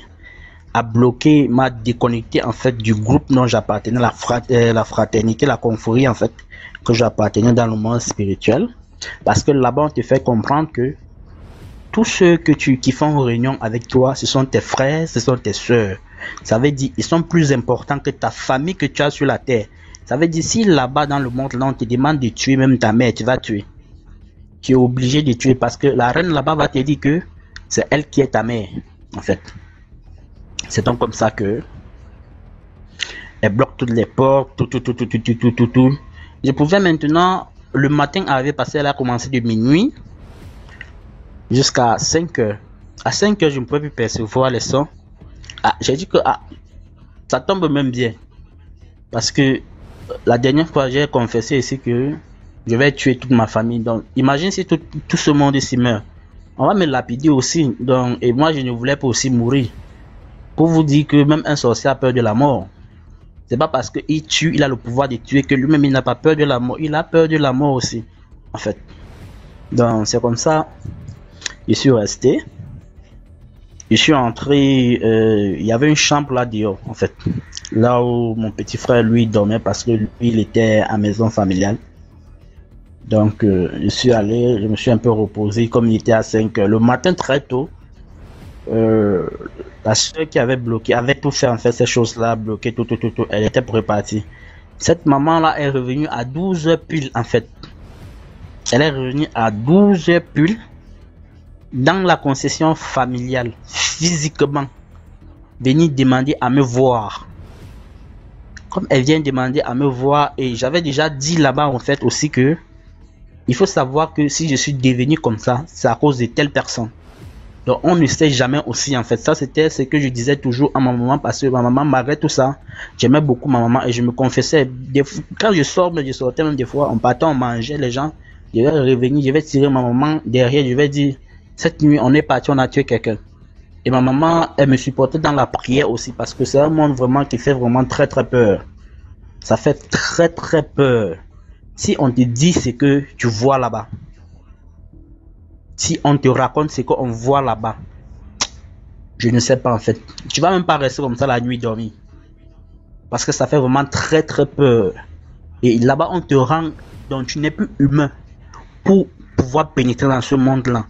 Tu n'es plus un être humain. Ça fait que la peur, ce que tu vois là-bas, tu vois ça normal en fait. À toi, c'est normal. Mais quelqu'un de physique qui ne connaît pas le monde spirituel, si on le montre ça en fait, il devient fou, il va parler seul. Il va même se suicider. C'est ça qui fait que des fois quand je vois en fait, je vois certaines personnes là, des médiums, des blanches, les blancs là, ils disent qu'ils partent dans le monde spirituel, que là-bas c'est beau, c'est joli, c'est les bêtises. C'est les bêtises, tout ça c'est des bêtises. Tout ce qu'ils racontent là, c'est les bêtises.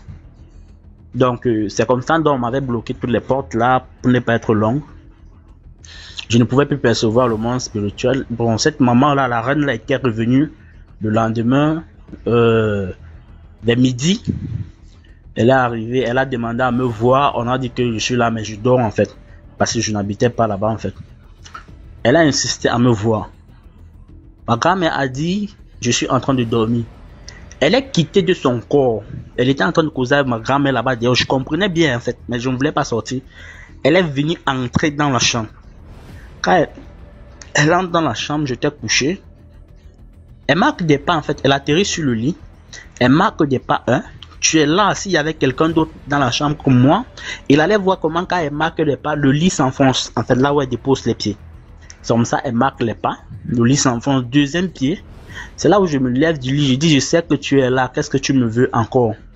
On est venu, on a bloqué toutes les portes d'entrée, ça fait qu'on ne peut plus communiquer, donc c'est comme ça je disais, mais je pouvais plus les voir, mais je pouvais ressentir en fait sa présence. On a bloqué toutes les portes, donc je peux plus communiquer avec toi, mais je sais que quand je suis en train de parler, tu m'entends et tu m'écoutes. Il faut partir. C'est comme ça, elle insiste et elle reste toujours. J'ai dit, je suis en train de suivre, je suis en train de ressentir ta présence, il faut partir en fait. Elle a fait comme ça 2 fois. Quand elle lui a demandé de sortir et de partir, c'est comme ça, elle est retournée, réentrée dans son corps. Ma grand-mère était là, elle ne connaissait pas ce qui se passait. Seul moi connaissais. Mais en partant, j'ai suivi comment ma grand-mère a lancé ce mot à cette moment-là que vous avez voulu la voir. La nuit, on a bloqué. Le matin, tu reviens en fait. Donc, c'est comme ça. Pour dire ceci, il faut éviter d'herder les gens dont on ne connaît pas en fait. Que ce soit même ta belle-sœur, que ce soit ton beau-frère. Il faut éviter de raconter ces choses, que ce soit à son beau-frère, que ce soit à sa belle-sœur, que ce soit même à son frère à la maison, parce que tu peux vivre avec quelqu'un, tu penses connaître la personne, mais tu ne connais pas la personne. C'est à cette personne-là tu racontes tes choses, et c'est cette personne dans la nuit qui te bloque. Même chose pour tes belles-sœurs, même chose pour ton père, même chose pour ta mère. Donc voilà un peu ma petite histoire. Bien sûr que si je me mets à raconter, ça serait vraiment très très... Donc j'ai coupé.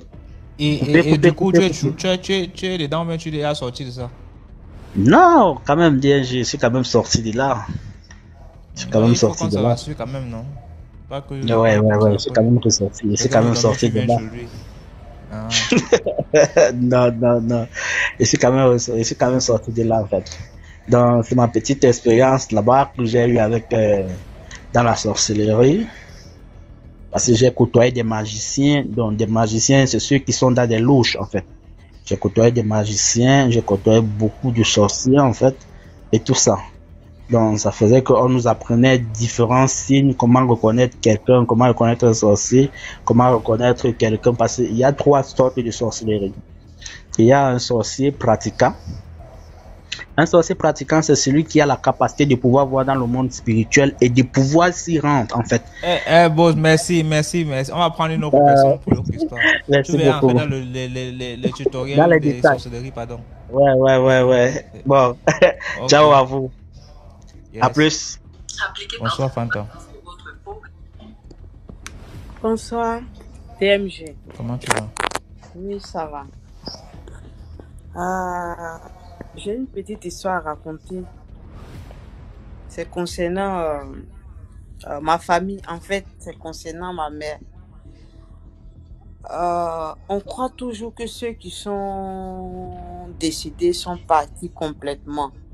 Mais nous, on a vécu quelque chose qui nous a vraiment laissé bouche ouverte, quoi. En fait, on a notre maison familiale.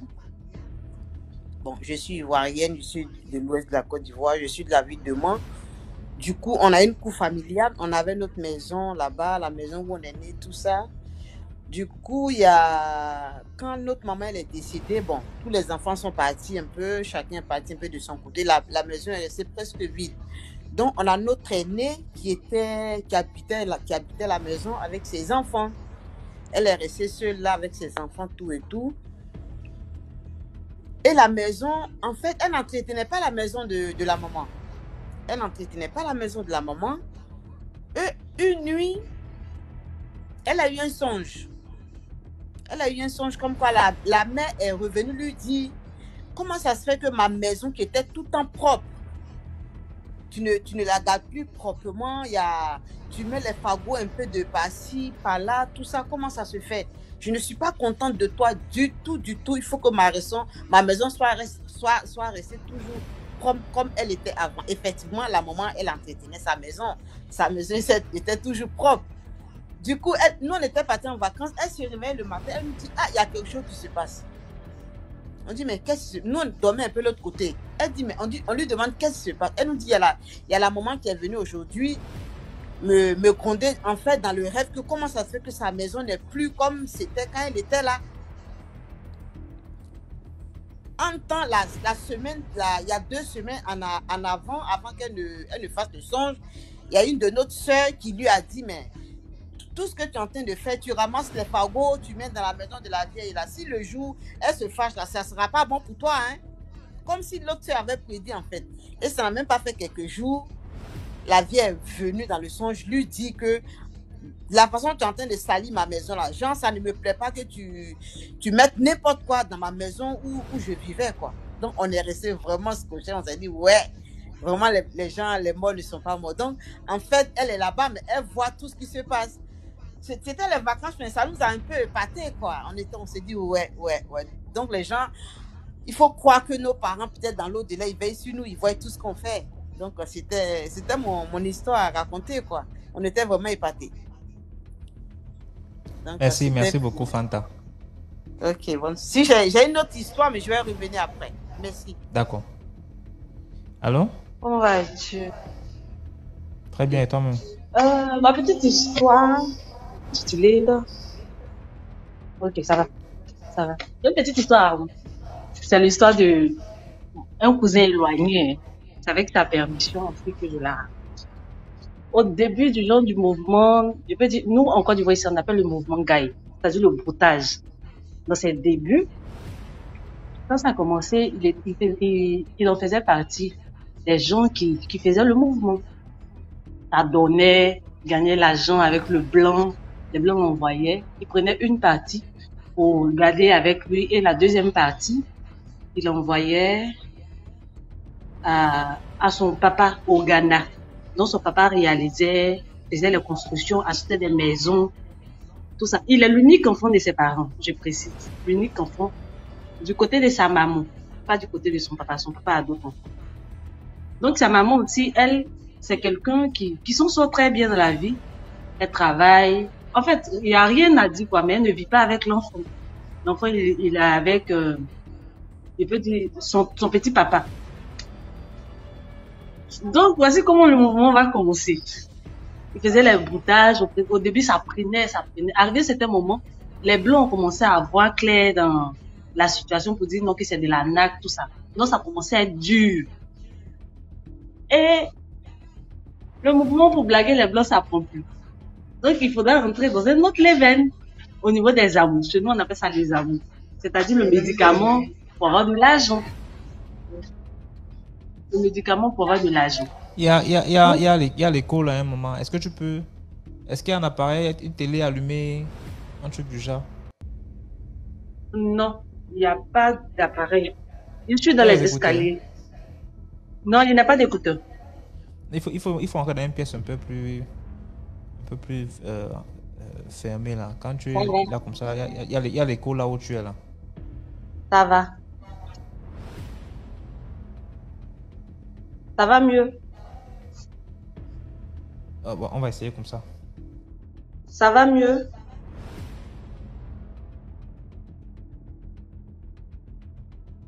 En tout cas, tu peux continuer. Hein, on va seulement faire comme ça avec.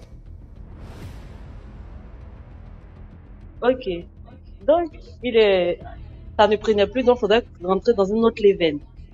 C'est-à-dire le médicament d'argent. Pour avoir l'argent. Donc, il y a un de ses amis qui l'a contacté pour dire, ah, moi, je connais un bon vieux père qui peut gérer le mouvement pour nous. Il dit, ok, il n'y a pas de souci. Donc, on va le voir, le vieux père. Ils vont à Modeste. Nous sommes en Côte d'Ivoire, je précise. Ils vont à Modeste. Arrivé à Modeste, on contacte, ils vont croiser le vieux père. Le vieux père les emmène. Bon, arrivé chez eux, à quoi va, comme on dit chez nous, bienvenue. Il leur donne des 1000 litres de koutoukou. Ils sont deux. Des 1000 litres de koutoukou pour boire. Alors que nous tous, on sait que koutoukou là, au moins c'est à 90 degrés ou même 60 degrés. Bon, je connais pas trop le degré. Mais c'est-à-dire le taux est très élevé. Il leur donne koutoukou, des 1000 litres de boire les deux. Donc les deux se regardent. Comment on va boire des 1000 litres de koutoukou nous deux? Non, on peut pas. Le vieux dit c'est la condition pour que vous puissiez rentrer pour venir faire ce que vous êtes venus faire. Ils disent ok, il n'y a pas de problème. Donc ils rentrent, ils boivent, hein, les deux ils boivent d'abord, puis ils rentrent maintenant pour aller faire la consultation. Arrivé là-bas, le vieux leur demande, vous êtes venus faire quoi?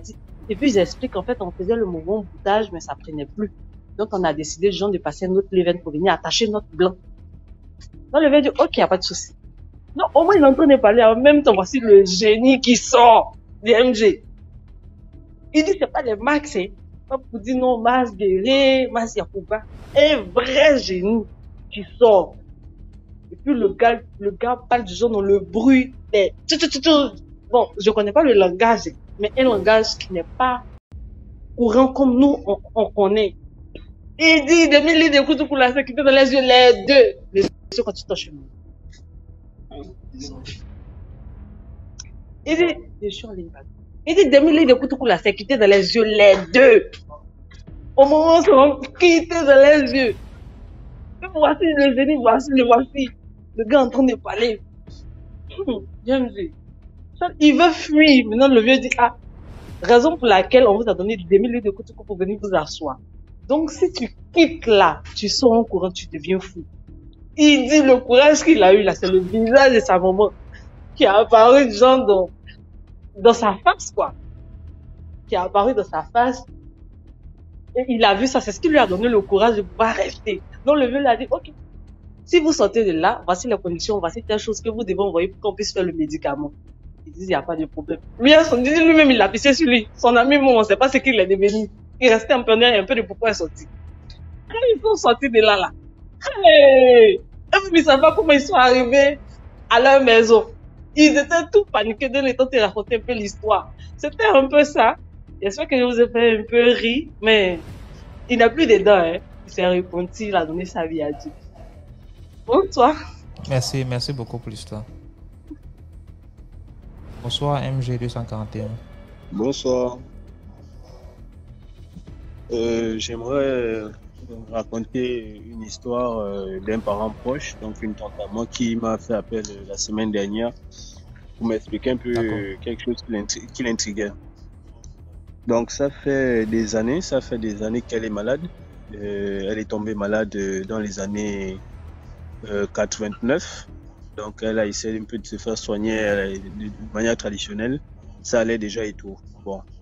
Comme apparemment c'était quelqu'un qui, dans la famille, qui n'était pas destiné à aller en mariage, avec les efforts qu'elle a eu à faire, elle a pu se marier dans les années 2000. Mais c'est là où tout a basculé. Donc elle a commencé sérieusement à tomber malade jusqu'aujourd'hui. Sérieusement, elle ne va pas bien.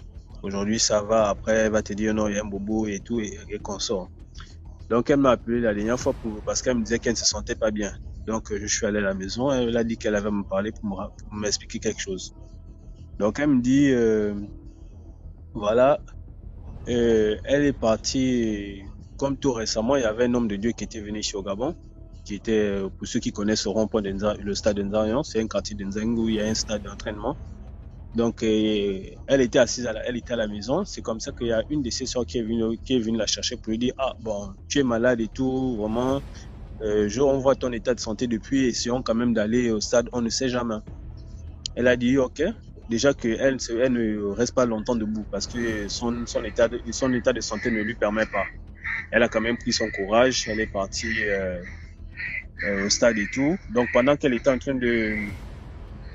Et le pasteur était en train de prêcher, c'est comme ça qu'il a dit, en fait il a dit à la foule que voilà, il y a des gens qui auront la guérison sur place, mais il y a d'autres qui vont se voir certaines choses révélées. C'est comme ça qu'elle a dit, bon, peut-être si moi je n'ai rien vu sur place, peut-être qu'on ne sait jamais. Elle est retournée à la maison, elle allait dormir. Elle dit pendant qu'elle dormait, quand elle s'est endormie, elle ne sait pas si elle était réellement endormie ou éveillée. Mais elle dit quand elle s'est endormie, elle s'est réveillée, elle était dans une concession. Dans une très grande concession. Elle s'est réveillée sans qu'attendre. Je suis où c'est ici là. Elle tournait.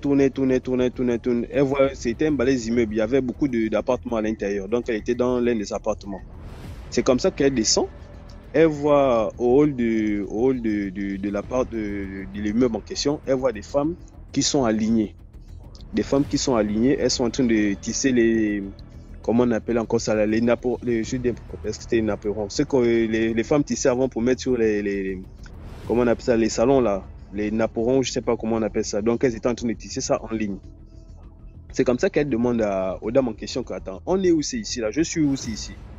C'est comme ça que les dames ne répondaient pas. Les dames la regardaient, souvent elles étaient comme concentrées dans ce qu'elle faisait.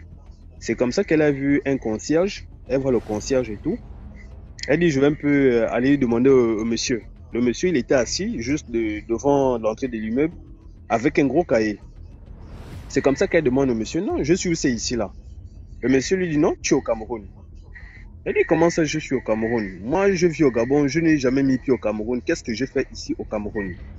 Le monsieur lui dit, ah, si tu es ici, c'est que forcément, il y a quelqu'un qui t'a emmené ici. Elle dit, comment ça? Elle dit, tu t'appelles comment? Ma tante lui a donné son nom. Il a dit, attends, il a ouvert le cahier. Un gros cahier. Il a ouvert le cahier. Il a commencé à regarder les noms. Il dit, tiens, mais oui, ton nom ici. Elle dit, mon nom ici fait quoi ici au Cameroun? Moi, je n'ai jamais mis pied au Cameroun. Qu'est-ce que mon nom fait ici? Et pour rappel, nous sommes, je suis du Wellington, c'est-à-dire la province qui est frontalier au Cameroun. Donc, elle dit, non, moi, j'ai jamais mis pied ici. C'est vrai que je me balade beaucoup, mais je n'ai jamais traversé la frontière. Le seul endroit où je m'en vais, c'est peut-être au mondial. Après, je reviens. Je suis jamais rentré dans le Cameroun. Donc, c'est comme ça. Il dit, non, on va un peu fouiller dans le livre. Donc, elle a commencé, elle a vu, il y avait beaucoup de noms. Il y avait des noms des gens qui étaient vraiment écrits, beaucoup de noms qui étaient à l'intérieur. C'est comme ça qu'elle a trouvé elle a trouvé son nom. Elle dit, ah, mais, et le monsieur dit, non, ton nom ici, si tu te retrouves ici, c'est qu'il y a quelqu'un qui a emmené ton nom ici. Elle dit, comment ça, quelqu'un a amené mon nom? Il dit, attends, je vais voir.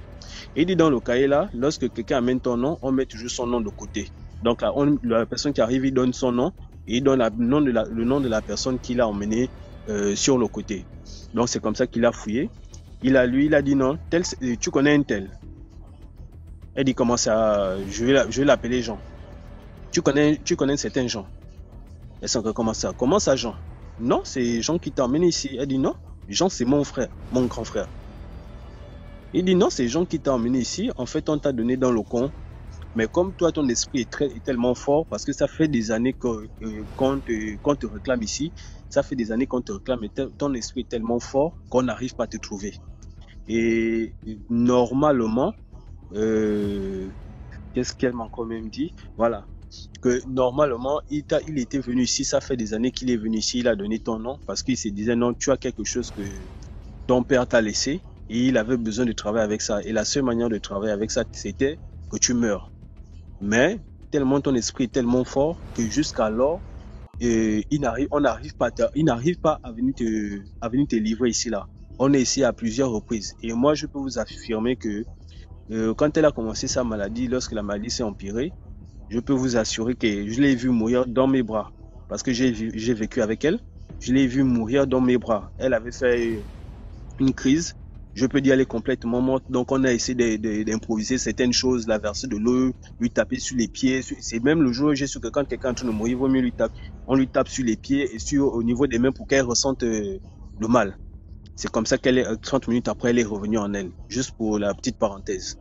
C'est comme ça qu'elle était étonnée. Elle dit non, le monsieur lui dit non, si on t'a emmené ici, c'est parce qu'on t'avait donné au con et il fallait que le con, c'est, je sais pas comment on appelle ça, j'ai oublié comment on appelle ça au Cameroun là-bas. Donc c'est comme ça qu'elle a dit ok, j'ai compris. Donc quand elle se réveille le matin, elle se met à pleurer que non, mais comment mon grand frère peut me faire ce genre de choses là? Comment mon grand frère peut me faire ce genre de choses là? Et la période à laquelle on préparait une cérémonie familiale, elle dit elle ne sait pas comment il a fait, mais le lendemain matin, à 10h pile, le gars était devant la porte. Le gars était devant la porte, oh non, on a des cérémonies, il faut que tu viennes, voilà, patati patata. Pour autant, il a son numéro de téléphone. D'habitude, quand il vient à la maison, quand il va là-bas, il appelle souvent pour dire non, j'arrive, voilà, est-ce que tu es à la maison et qu'on sort. Mais là, il s'est directement pointé. Et elle dit, lorsqu'elle a vu, elle a senti un gêne dans son regard. Il faisait maintenant semblant de parler de la cérémonie et tout. Il dit non, si tu voulais me parler de cérémonie, tu pouvais m'appeler. Tu n'avais pas besoin de te déplacer pour ça. Oh non, c'était aussi question de voir comment tu vas et tout. Donc, sérieusement, comme c'est quelqu'un qui est un peu fragilisé déjà par son état de santé, donc elle a même eu de la tension à cause de ça. Donc, elle m'a appelé pour me dire non, dans la famille, et c'est un conseil que je vais donner aux gens ici. Dans la famille, nous naissons tous avec une étoile. Hormis l'étoile qu'on est avec, parfois, ce que quelqu'un pense, ce que quelqu'un va simplement voir comme une bénédiction que le grand-père, ton père ou bien ta grand-mère te donne. Parfois, c'est pas une simple bénédiction. Parfois, c'est quelque chose, un don, quelque chose de positif qui te donne que beaucoup de gens convoitent sans que tu ne le saches. Et c'est comme ça que c'est elle qui a eu ça. Et je vais pas vous mentir que c'est quelqu'un qui aide énormément la famille. Quand il y a un petit besoin, c'est elle qui est toujours là. Quand il y a un petit besoin, c'est elle qui est toujours là. Il n'y a pas quelqu'un dans la famille qui va dire qu'elle n'a pas aidé. Personne. Et effectivement, donc lui, il voulait récupérer ça pour être grand, comme, je sais pas comment il faut dire, grand quelqu'un. Mais il n'a pas pu. Et jusqu'aujourd'hui, c'est vrai que son état de santé n'est pas toujours bien, mais elle tient quand même le coup par les prières et la grâce de Dieu. Donc pour dire aux gens, parfois vous dites que vous n'avez rien. Parfois vous dites que vous faites du bien autour de vous, même dans votre propre famille. Le simple fait seulement qu'on voit que tu brilles un peu, même dans ta propre famille, ton propre frère, ils sont père et mère, de même sang, sortis du même ventre, qui arrivent à faire ça. Imaginez combien de fois les gens qui sont dehors. Donc vraiment, méfions-nous des gens qui sont autour de nous. Et quand on est donc, vaut mieux le préserver, vaut mieux ne pas trop en parler. C'est vrai qu'on va pas dire qu'on va pas faire du bien autour de nous, mais il faut toujours être vigilant envers qui on fait du bien et envers qui on fait du mal. Donc c'est un peu l'histoire que j'avais à raconter aujourd'hui. Merci beaucoup pour l'histoire. Est-ce que tu m'entends? Oui. D'accord. Voici mon histoire. C'était l'histoire d'une femme, c'est une tata à moi en fait, c'est la meilleure amie de ma maman. Elle n'arrivait pas à tomber enceinte, tu vois. Donc au fil du temps, elle partait chez les marabouts pour faire des bains, des soins du corps, tout ça pour avoir un enfant. Elle n'arrivait pas à tomber enceinte. Elle a une fois appelé une amie pour dire que ça fait déjà quand même 3 à 4 ans, j'essaie de concevoir, je n'arrive pas à concevoir. Mais sa copine lui a dit, bon, vu que tu n'arrives pas à concevoir, je peux t'emmener chez un monsieur qui peut t'aider à avoir l'enfant, ceci, cela. Il pourra te faire des plantes et tu pourras faire des bains de vapeur, tout ça là, pour pouvoir tomber enceinte et te faire vomir. La dame a dit, ok, je vais y aller. Ça s'est passé à OIM. Donc elle est partie, elle a pris la route, ils sont allés à OIM. Arrivée à OIM, on l'a emmené chez un monsieur qui était un tradipraticien. C'était un béninois en fait, il habite à OIM, mais c'était un béninois. Et le monsieur a eu à faire des rituels par rapport à la dame pour qu'elle puisse tomber enceinte. En lui faisant tu as les écouteurs? Non, j'ai pas d'écouteurs. Ok. Donc, en lui faisant les rituels pour qu'elle tombe enceinte, quelques temps après, elle se rend compte qu'elle va faire sa prise de sang, qu'elle est enceinte, elle était contente, elle disait à sa copine, merci, tu m'as aidé, j'ai pu trouver une personne qui a fait en sorte que je puisse concevoir. Et ce qu'elle ne comprenait pas, c'est que la grossesse se passait très bien. À l'accouchement, tout allait bien, son mari aussi était content. Donc, quelques temps après, quand la dame, elle a fini de concevoir, et 2 mois après, elle se rend compte que le petit, il avait une marque au niveau du front. Elle ne comprenait pas, tu vois. Elle disait à son mari, mais le petit, il a une marque au niveau du front, qu'est-ce qui se passe? Ils ont dit, ils vont aller voir un médecin pour essayer de savoir qu'est-ce qui se passe. Le petit se bat tout le temps de coliques et des maux de ventre. Sa mère lui a dit, c'est normal quand un enfant naît, il y a toujours l'histoire de coliques et tout ce qui va avec. Elle a dit, mais pourquoi cet enfant a la marque au niveau de son front? Elle n'arrivait pas à comprendre. Elle est allée voir un marabout pour essayer de savoir mais pourquoi le petit a la marque au niveau de son front. Le monsieur dit non, mais c'est normal, il y a des enfants qui naissent, sachant très bien que le petit, quand il est né avec le cordon ombilical enroulé au niveau du cou. Mais sans savoir que le monsieur en question lui a dit que non, le petit avait le cordon ombilical enroulé au niveau du cou, mais ça va aller, c'est comme ça que ça arrive souvent, il y a des enfants qui naissent comme ça. Elle a dit bon, c'est normal, peut-être c'est ça, mais elle remarque que la nuit, elle n'arrive pas à dormir. C'est-à-dire la nuit, c'est la journée pour l'enfant, et la journée, c'est la nuit pour l'enfant. C'est-à-dire que l'enfant ne faisait pas ses nuits. Elle s'est dit, bon, ce sont les coliques, ça arrive, il y a des enfants comme ça toute nuit, mais elle s'est tapée au moins 3 à 4 mois, c'était la même chose. Elle allait voir un monsieur pour faire des médicaments, pour demander, est-ce qu'on peut essayer de faire une consultation par rapport au petit? On lui a dit, vous êtes allé chez un monsieur, vous avez fait des bains, des trucs comme ça pour vomir. Elle dit, oui, c'est mon ami qui m'a emmené. C'est mon ami qui m'a emmené faire des rituels par rapport pour que je puisse concevoir. Mais le monsieur lui a dit, là vous êtes parti, au lieu de vous donner un enfant, on vous a donné une entité. C'est-à-dire, vous étiez déjà enceinte, vous pensiez que vous n'étiez pas enceinte, mais vous étiez déjà enceinte de cet enfant. La dame a dit, c'est impossible parce que j'ai eu à faire des examens, j'ai eu à faire un bilan médical, et ça a toujours annoncé que je n'étais pas enceinte et que je ne pouvais pas concevoir. Le monsieur lui a dit non, vous étiez déjà enceinte, juste qu'on vous a dupé. À travers votre grossesse, on a fait passer une entité dans le corps de l'enfant, ce qui fait en sorte que l'enfant est beaucoup traumatisé et perturbé. Il ne peut pas dormir la nuit. Donc la dame, elle ne comprenait pas, elle s'est dit, vu que ma copine m'a emmenée, je vais essayer de voir avec ma copine pour lui demander qu'est-ce qui s'est passé. Où est-ce que tu m'as emmenée? Sa copine a dit non, mais je t'ai emmené chez le monsieur parce que j'avais une amie à moi aussi qui avait ce même problème, je l'ai aidée. Donc, en allant vers ce marabout, cette fille s'est confiée à une amie qui lui voulait du mal et qui savait très bien qu'ils avaient bloqué la grossesse de cette dame mystiquement. Ils avaient fait en sorte qu'elle n'arrive pas à savoir qu'elle était enceinte. Et en lui dupant, ils ont fait croire qu'elle n'était pas enceinte. Et que c'est ce monsieur qui va lui donner la grossesse. Et en étant là-bas, elle s'est dit c'est ce monsieur qui l'a aidé à être enceinte. En temps, elle était déjà enceinte depuis. Ils ont juste fait l'échange d'aura. Ils ont échangé l'étoile de l'enfant. Ils ont pris l'étoile de l'enfant et ils ont mis un autre truc à la place de cet enfant. Ce qui fait en sorte que l'enfant, toutes les nuits, n'arrivait pas à dormir. L'enfant était perturbé et traumatisé. Et la mère aussi ne comprenait pas. Elle allait chez un pasteur pour prier. Ils m'ont bien spécifié que non, madame, on a eu échangé l'étoile de votre enfant. Spirituellement, ils ont échangé l'étoile de l'enfant depuis l'ovulation de sa maman. Après des prières, tout ça là, la dame, elle a remarqué que bon, le petit commençait à aller et que la tache qui était au niveau du front de l'enfant, ça a été destiné que le petit ne va pas vivre longtemps. Parce que quelques temps après, le petit n'a même pas, l'enfant n'a pas fait un an, l'enfant a été décédé. Donc, elle allait chez Nani, qui lui a dupé. Ils ont échangé l'étoile de l'enfant. Elle a conçu, l'enfant a fait 6 mois, l'enfant est décédé. Pensant qu'elle n'était pas enceinte. C'est ça mon histoire. Imagine peut-être qu'il dit qu'il n'a pas quitté la secte. On peut juger Rami de moi, on ne sait pas que c'est lui qui a me raconté l'histoire. Faites attention. Bonsoir Stanislas. Bonsoir DMG. Alors, ce soir, je viens pour une histoire, une très courte histoire. C'est mon mari qui me l'a raconté.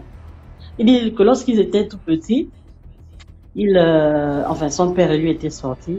Et puis, à un carrefour de Libreville, dans les années avant 98, je pense, il y avait une femme voilée musulmane qui passait par là.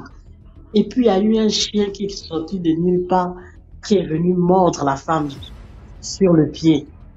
Il a tenu tellement fort et puis les gens sont venus essayer de l'enlever. Là, ils ont tiré. Rien à faire. Le chien est mort parce que les gens tapaient les bois, histoire de retirer le pied de la femme. Et le chien est mort sur le pied de la femme. C'est-à-dire, il n'a pas lâché du tout. Donc, tout le monde a trouvé ça de bizarre, mais après, un monsieur qui passait par là disait à la femme là que, parce qu'on essayait d'enlever la mâchoire du chien qui était collée sur le pied de la femme. Un monsieur disait à la femme là que, tout ce que tu es en train de faire là, va abandonner ça.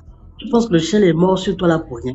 Il connaît ce que tu fais, donc, elle a commencé à dire, non, c'est pas moi. On a dit que, oh! Mon mari m'a dit que va un peu raconter ça à DMG là, puisqu'on est en train d'écouter l'émission. Et puis voilà. Très courte. Merci beaucoup pour l'histoire. De rien. Donc c'est un peu ça. Merci beaucoup. Portez-vous bien, surtout priez avant de dormir. Donc, bye bye.